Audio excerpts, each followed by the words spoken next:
Before you begin, get all your supplies organized for the project. Then cut out your paper pattern and attach it to the felt. You can use washi tape, baste, or make an iron-on freezer paper pattern. Take a look through the Before You Begin and Tools and Materials chapters in the book for more details.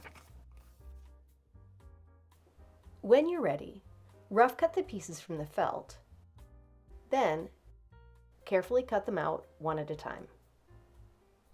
I like to cut the paper first, then the felt in a single layer for the most accurately cut pieces.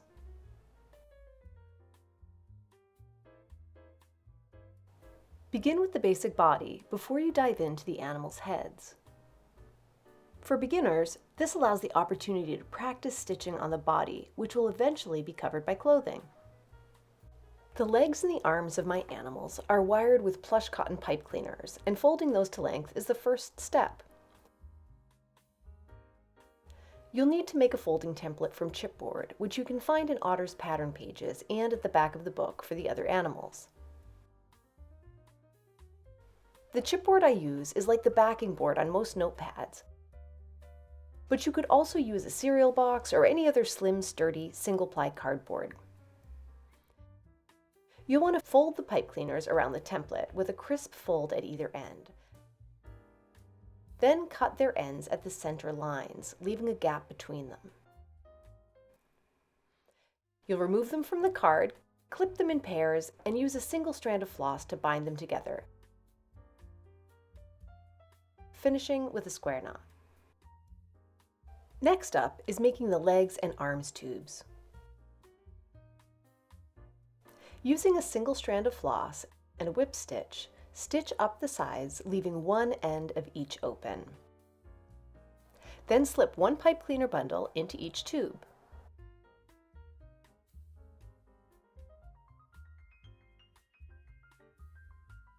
As you insert them, support the end of the tube and the bundle with your fingers, so the pipe cleaner doesn't buckle at its center. Then stitch their ends closed, hiding the finishing knots.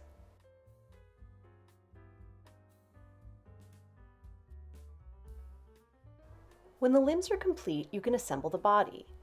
Before you get going though, poke a hole through the paper pattern and mark Otter's tail placement on the felt. The body goes together much like a stick figure with a pipe cleaner spine. So first, you'll fold the legs piece in half with the seam facing in. The gap we left when binding the pipe cleaners makes it easy to find and fold at the center point. Fold a new pipe cleaner around the midpoint and make a few twists up the spine. Then slip the body piece between the legs with the spine sandwiched inside the felt. To add the arms to our stick figure, fold back the front body. And if you've over-twisted as I did, untwist a bit until you can center the arms piece into the spine. The top edge of the arms should line up with the shoulder point on the body, which is marked on the pattern with arrows. Twist to hold the arms in place, then pin at the shoulder points.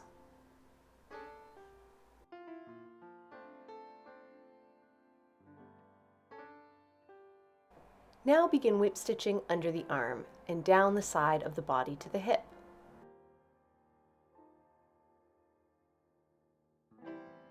As you make your way around the hip, transition the whip stitch from catching the two side edges to catching the edge of the body and the leg's surface. To do this, it's helpful to sharply angle the needle and move the opposite leg out of the way to gain access to the seam. There are many slight modifications you can make when using the whip stitch, which I go through in the technique section of the book, and it's worth taking a good look through that before you dive in. When you come back to the hip, make a few tacking stitches on top of one another to secure the thread, then make an ending knot and hide it below the surface. Go ahead and repeat that on the opposite side, then stuff the lower half of the body. Either a bamboo skewer or a stuffing fork is the perfect tool for getting fiber into small places. Use the blunt end of the bamboo skewer and a twisting motion, or use a stuffing fork like this one. Don't go too crazy with the body stuffing because overpacking will make the clothing tight later on.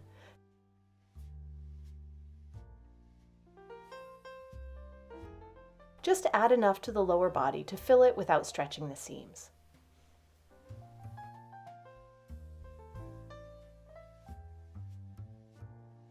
Next, we'll whip stitch from the neck to the shoulder on both sides of the body, leaving the arms unstitched for now.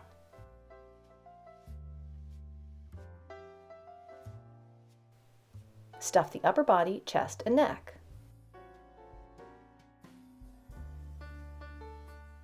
Here again, avoid overstuffing or clothing might become tight later on.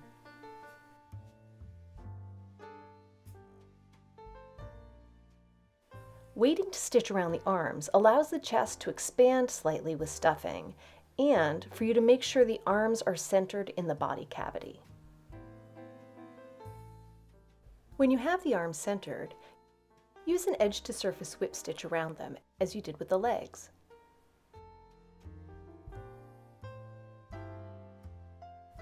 The construction we've done here is the same for otter, ratty, badger, mole, and to some extent toad, although he has his own unique limb construction with his flappy feet and hands.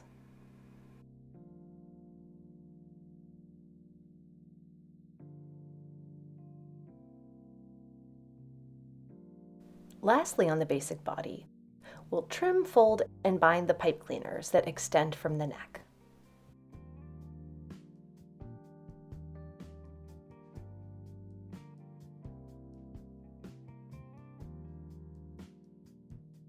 Now we're on to Otter's unique head construction. Begin by marking the eye placement on the felt through the pattern as you did with the tail. Then remove the pattern pieces. The 3 V-shaped notches on the side head pieces are called darts. If you're new to sewing, you may not be familiar with them, but these types of cuts, when matched and stitched, transform a flat piece of fabric into a 3-dimensional one. The stitching for the darts will eventually be on the inside of the head, so make sure your eye markings are on the opposite side from where you stitch. Whip stitch each dart with a single strand of floss.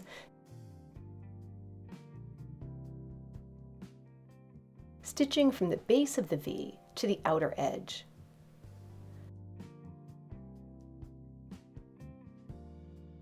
On dart stitching, I like to set my knots back from the edge of the felt so I don't catch them later when I'm stitching the center seam. To do this, slip the needle through the felt surface next to the seam line, then make your ending knot.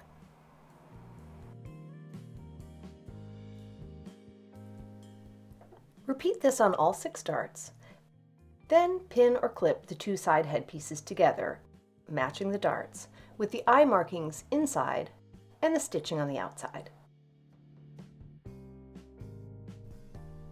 I tested both clips and pins here to see which I preferred, and the pins won out. They were a bit less bulky when matching Otter's 3 sets of darts.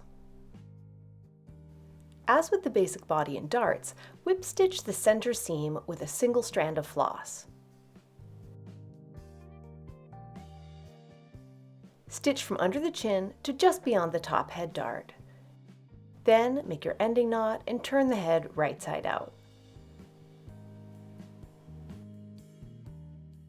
Whip stitch the back head seam, leaving the neck hole open.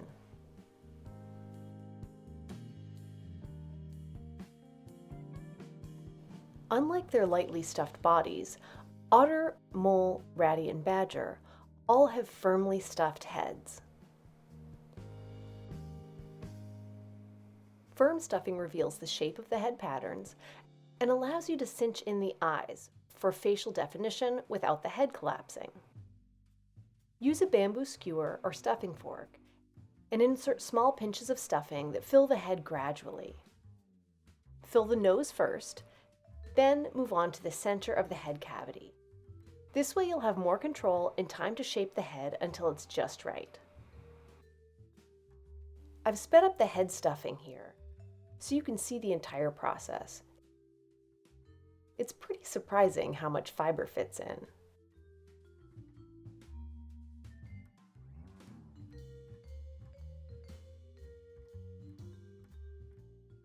As you fill the head, turn and pivot it so it fills symmetrically.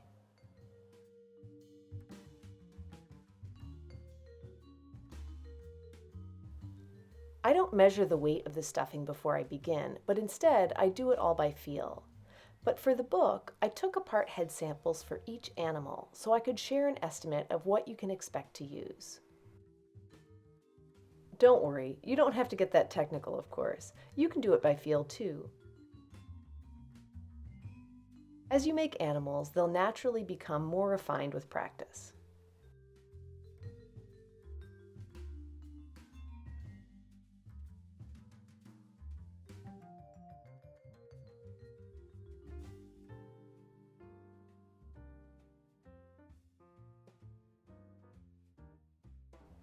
When it becomes hard to add any more fiber, snip up into the stuffing through the neck hole with a sharp pair of scissors, making a channel for more stuffing.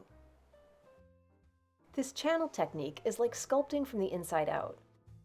You can add more fiber without creating lumps at the surface and add targeted stuffing to any area that needs it by angling the channel towards the necessary spot. I know it seems unbelievable, but I think I can still fit in a bit more. As I think I'm getting close, I give it a bit of a squeeze to feel the right stuffing density. You can also use this squeezing technique to make fine adjustments on the finished head. From front to back we'll widen the head, side to side we'll lengthen the face, and top to bottom on the nose we'll widen and flatten the muzzle. To attach the head, we'll make another scissor channel for the pipe cleaners at the neck. Bend the arms to get them out of your way, then twist the body as you push the pipe cleaners up into the channel. Use a 2-strand length of floss to attach the head. Hide your starting knot beneath the head's edge and use a blind stitch to connect the head to the body. To work the blind stitch, insert the needle parallel to the stitch line and alternate stitches between the head and the body as you work your way around. Stitch about 1/4 of the way and then pull the floss taut. The cool thing is, when you pull the floss, the stitch draws in and disappears as it tucks under the head's felt edge. Continue the blind stitch all the way around the neck, periodically pulling and tightening the thread as you go. Continue stitching around until you've made 2 passes for good measure, just to be sure Otter has a securely attached head on his shoulders. Then knot off and hide your knot.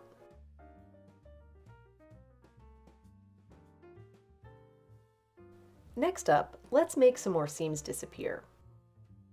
Using the sharp end of a pin, scratch and loosen the felt fibers over the center seam line and darts. I love this technique and I use it all the time, but it's even more exciting for beginners. If you have any worries about inconsistent stitches, this fabulous comb over can really elevate your final creation. Finish up the comb over with a hot iron held upright.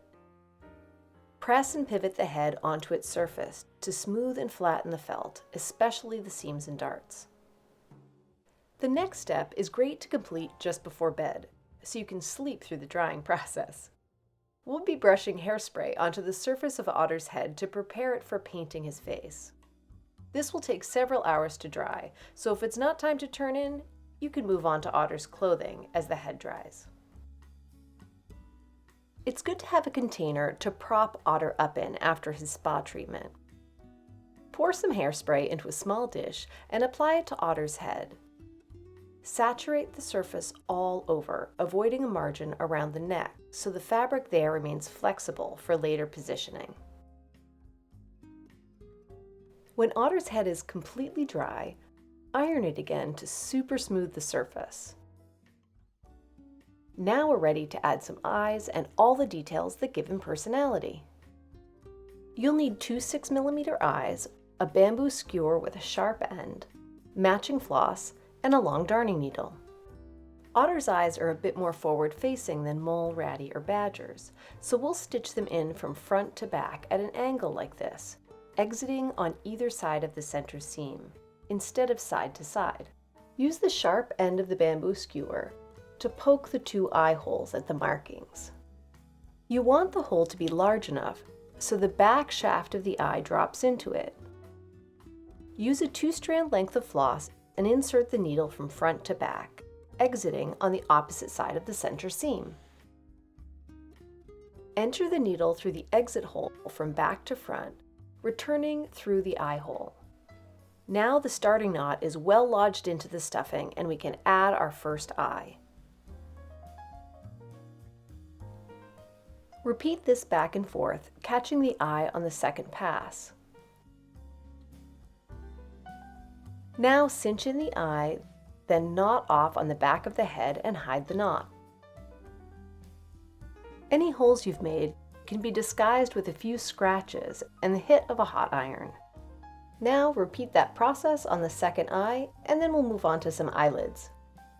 These little guys get placed about halfway over each eye and glued to the surface of the head.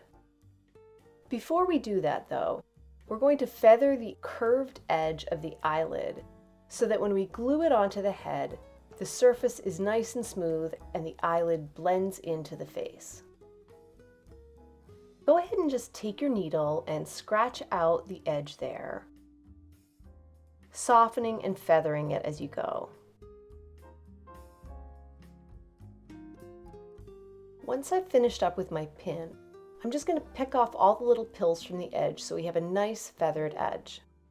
And then I'll repeat that on the second eyelid.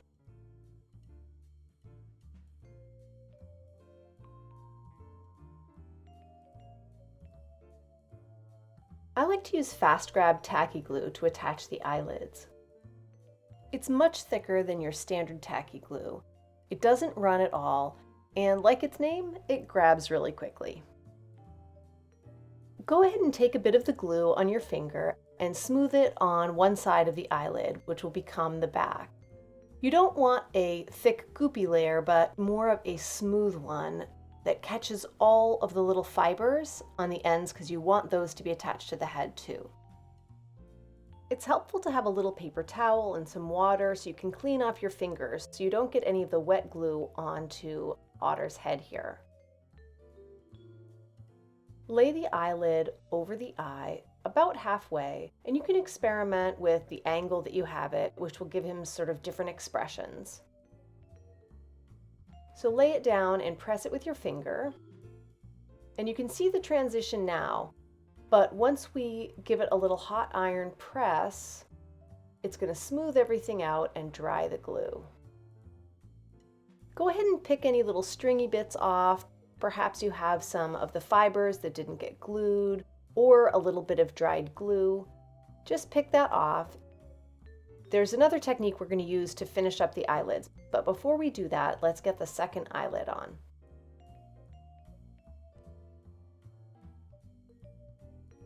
So I have to warn you, you're not going to be too impressed with the way things look just yet.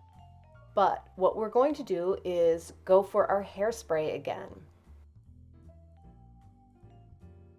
I'm just going to cover my work surface with some freezer paper here to protect from the hairspray. Go ahead with your brush again and brush onto the backs of the eyelids. You want to saturate the whole area where the eyelids were attached to the head. Once you finish applying the hairspray, set Otter aside to dry. Here again, if you have your materials ready, you can work on his dungarees while you wait. Once he's dry, go ahead and press the eyelids again, avoiding hitting the eye itself.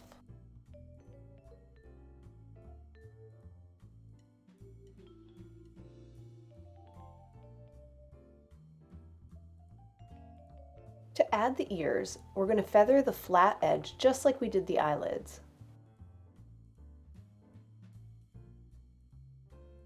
Go ahead and feather both ends and pick off the pills just like you did before.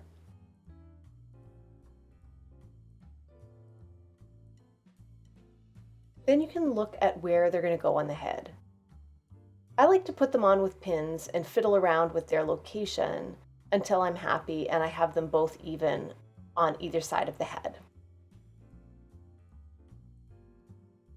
Once you've got them happily situated, you can take the pins out and use the pin markings on the head as your guide for where to glue the ear on. So again, I'm just putting a little bit of glue on the end, picking off any of the little fuzz, and I'm placing the ear on the holes that I made with my pins. And now I'll just do that to the other side.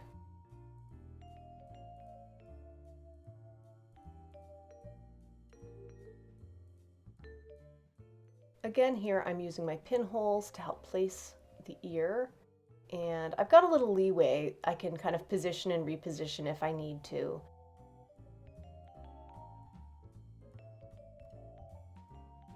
And our little hairspray trick will do the same thing that it did for the eyelids and hide that connection.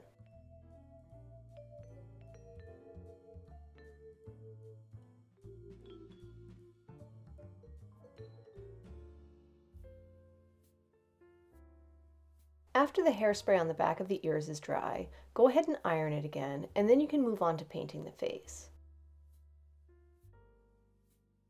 So I've got some white titanium paint here. It's directly out of the tube. I wanted it to be a little bit dry for his face because of the way I'll be pushing the paint around. I'm using a number 4 or 6 brush here, and the shape that I'm making for his muzzle is sort of like an upside down heart without a point. So I'm just beginning at the middle and working outwards. That's sort of the bottom of one of the lobes of the heart. If you feel like you want a little bit more control than what you would have with a brush for the outline, you could use one of the a white acrylic paint pen to create the outline of this and then fill that in with your brush.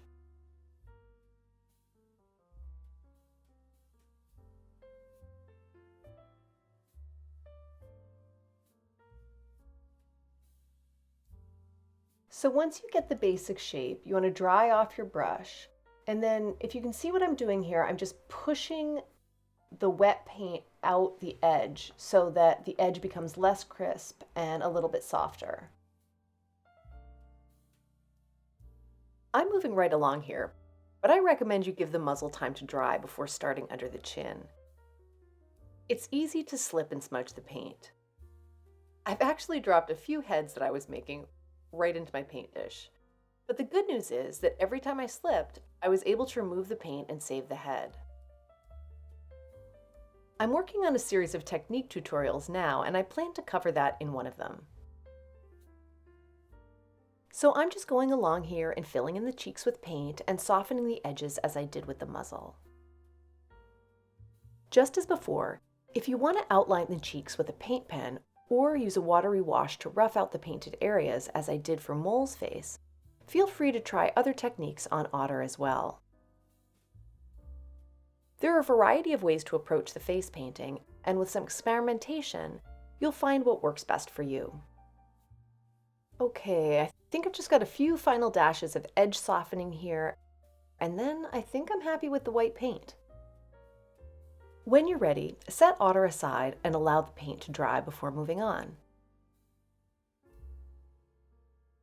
Next, mix up some pale pink with either red and white or bubblegum pink and white, as I've done here. A bit of pale pink here will help highlight the mouth. For the nose, use a permanent fineliner pen. My favorites are these micron pens. You can begin by drawing a short vertical line from the bottom center of the heart up to connect with the nose. If you're more comfortable beginning with a pencil, you can do that too.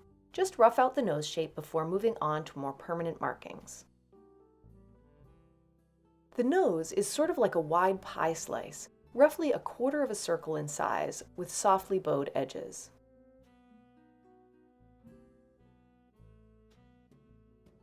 On the two top corners of the nose, add a tiny half circle.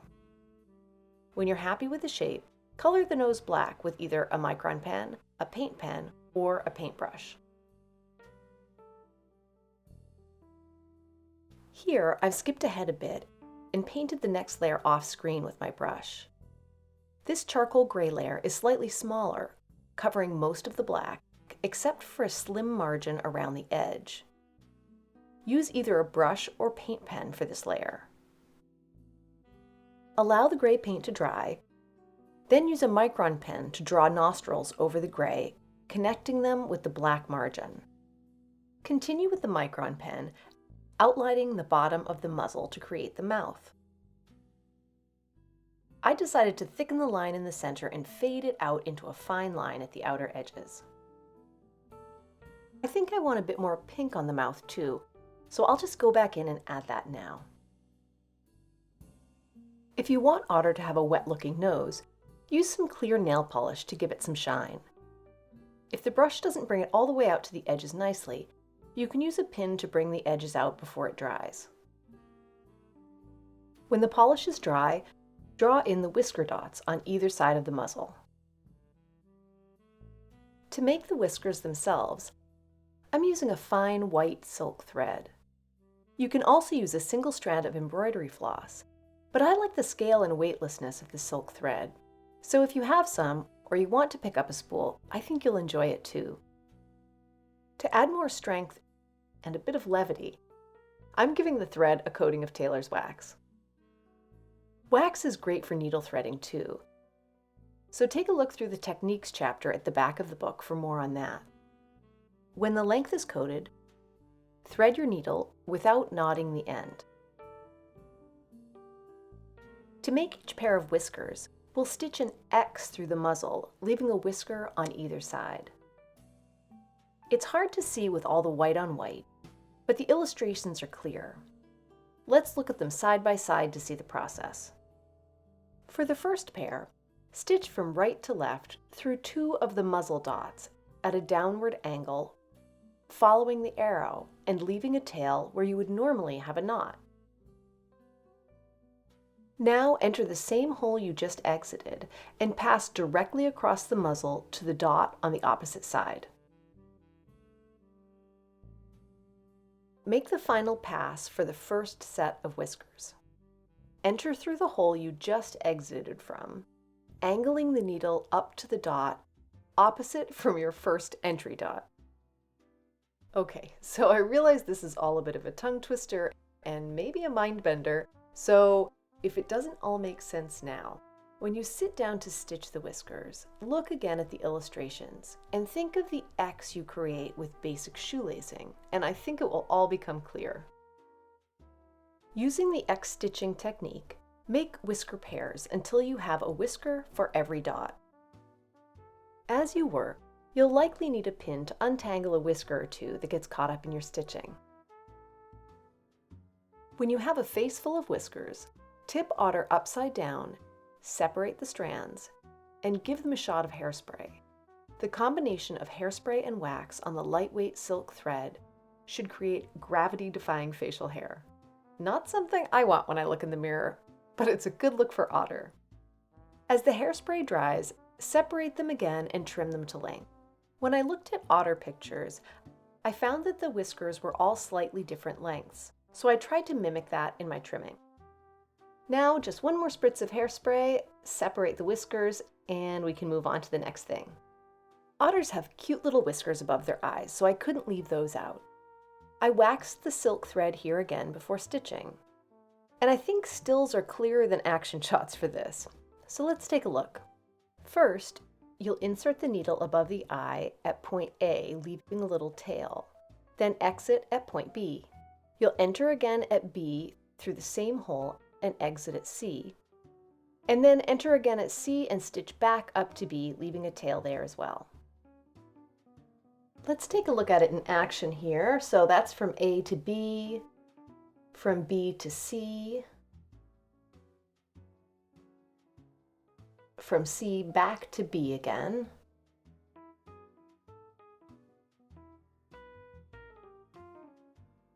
and then you can just trim off, leaving a tail. And you'll repeat that on the other side.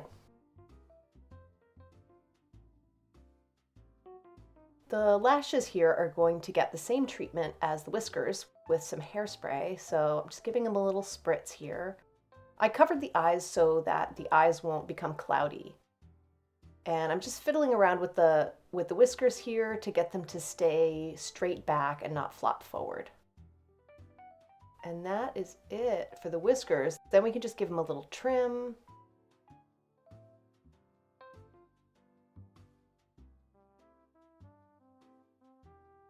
And that is it. And now we can move on to the tail. Man, he's cute. Okay, so the tail gets wired like the body so that it's bendable. And I'm just cutting my pipe cleaner down here, and I'm going to give it a little trim. So I'm trimming it this way so that it will fit into the pointed tail, the really skinny pointed tail. So I just trimmed a little bit off, and I'm folding it over so the pipe cleaner doesn't break through or poke through. And then I'm trimming the top as well.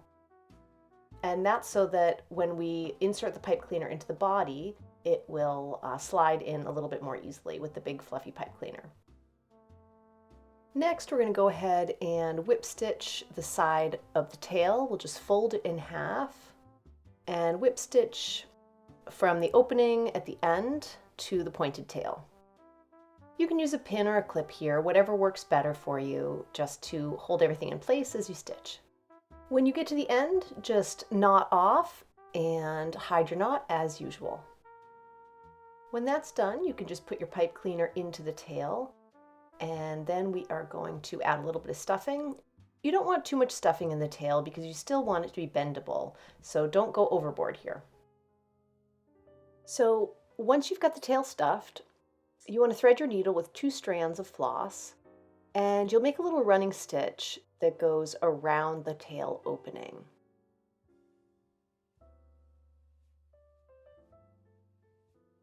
I like to use 2 strands of thread for this part because when I come around full circle, I'm going to need to cinch in the thread and gather it, and I like the extra strength of the 2 strands. When you come back to your starting point, go ahead and cinch in the thread, and then you can take another pass around the tail just for good measure to make sure it's nice and secure.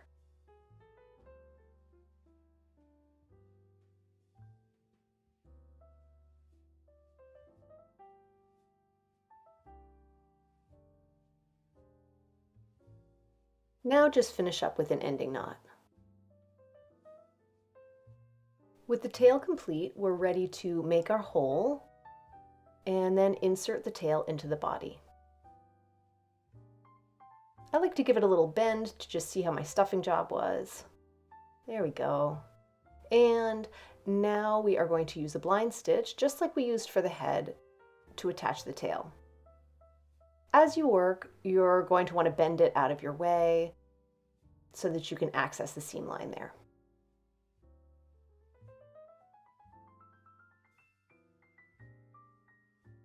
So I'm going to go around here a second time for good measure again, just like we did on the head, and knot off and hide my knot.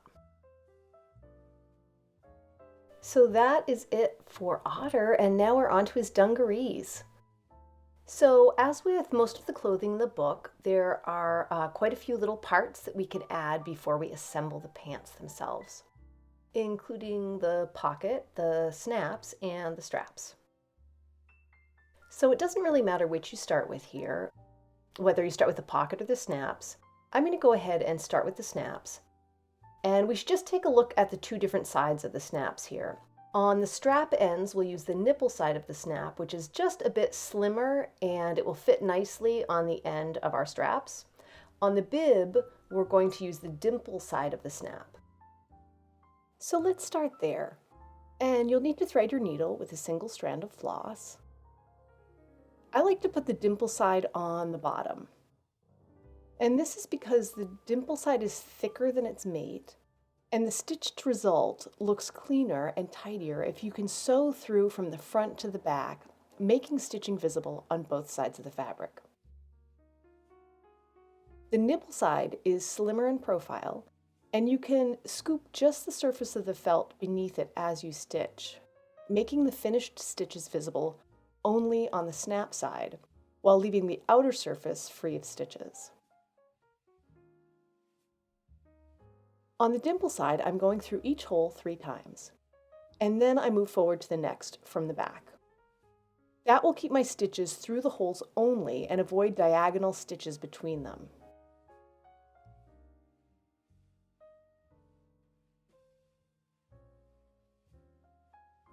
So I'll go through all 4 holes and knot off on the back.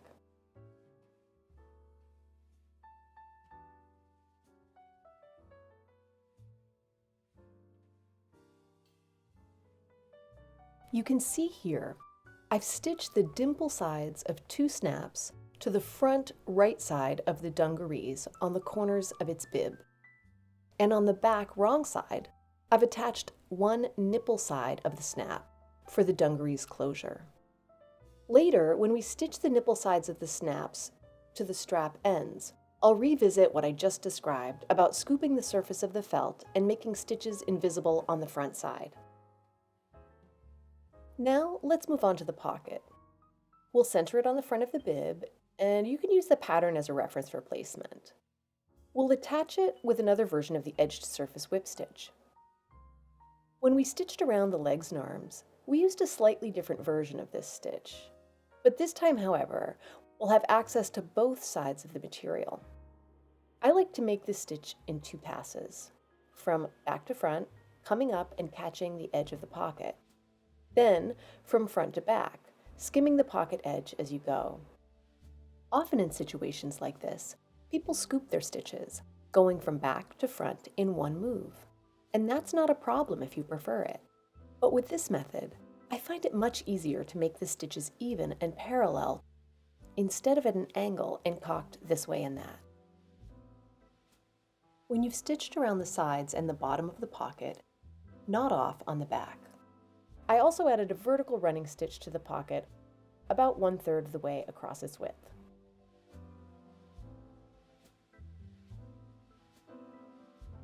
For the straps, we'll finish their edges with a buttonhole stitch for strength and decoration. This stitch looks similar to its cousin, the blanket stitch. Both stitches begin with a whip stitch, but as you draw the loop around the edge, you pass the needle through it.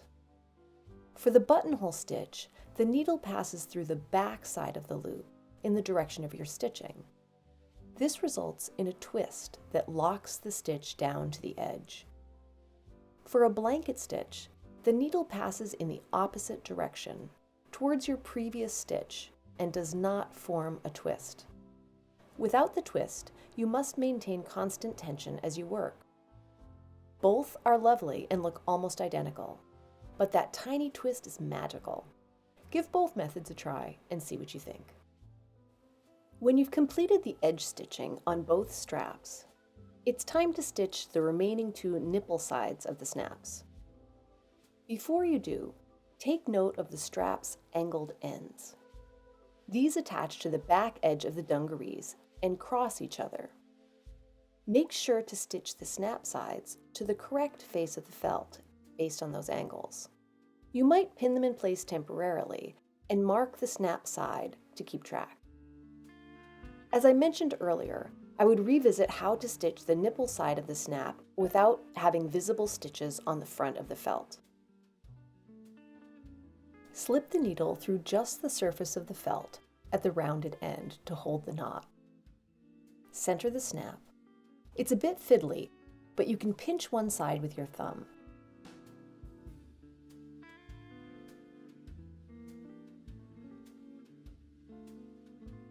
As you make your stitches, only grab the surface of the felt, so no stitches will be visible on the front of the snap. When you pass to the next hole, slip the needle under the snap edge and come up through the hole. This will keep the stitches tidy and hide the diagonal connection stitches between the holes. On the thicker dimple side of the snap, this does not work. The needle can't flex enough, and the sharpness of the rolled edge will often break the thread if you try. Finish stitching through the 4 holes with about 3 stitches in each. Then knot off the thread and hide the knot under the snap.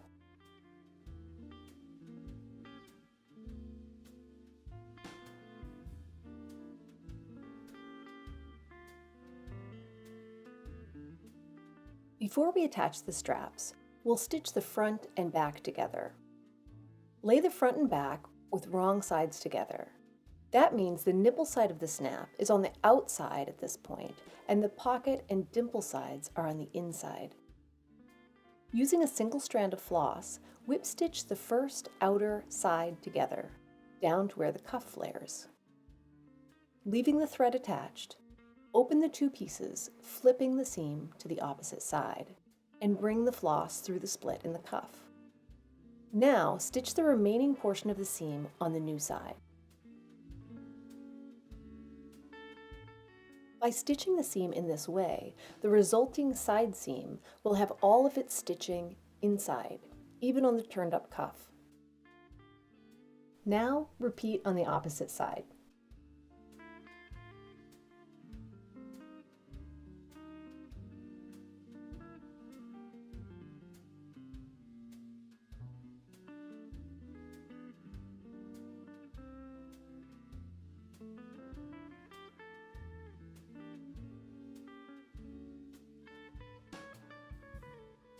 Now we can turn the pants right side out and pinch the side seams a bit to flatten them.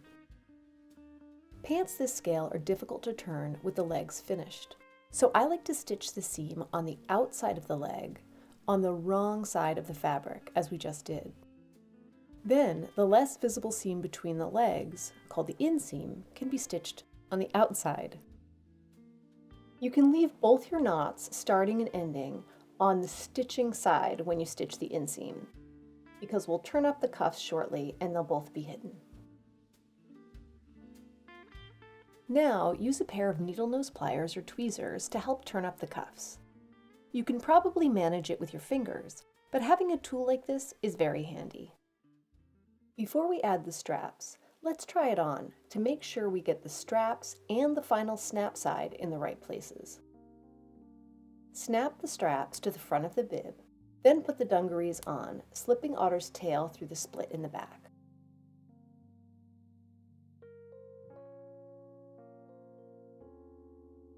Press the snap side into the felt to make an indentation. Now you have the location for the remaining snap side. Remove the dungarees and mark its placement if you want to. Or just stitch the snap over the indentation in the same manner that we attach the bib snap sides. All that's left now is the final attachment of the straps on the back. Slip the dungarees onto Otter and snap the closure. Then bring the straps over his shoulders, crossing them in the back and tucking their angled ends under the edge. Pin them in place and remove them via the bib snaps.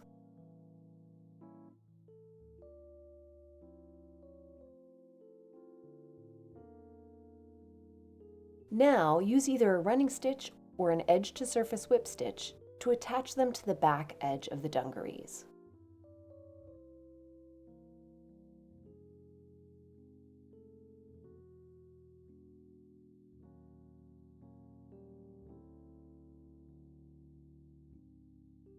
Now Otter's ready for one final detail, marking in his paws.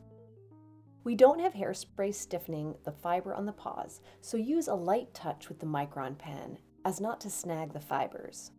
Move slowly and allow the ink to soak in as you make the markings. Add 4 oval pads at the paw's edge and 1 central pad below them. You can do this on his feet as well if you like. So that is it for making Otter, my friends. I hope you enjoyed the presentation, and thank you so much for joining me today. If you haven't downloaded Otter's chapter yet, you can do so on Bookmarked Hub. And for those of you who enjoy sharing pictures of what you've made, please send them to me on Instagram and Convo. I really enjoy seeing them, and I just can't wait to see what you've made. And now, if you'll give me a moment, we'll open things up to a Q&A.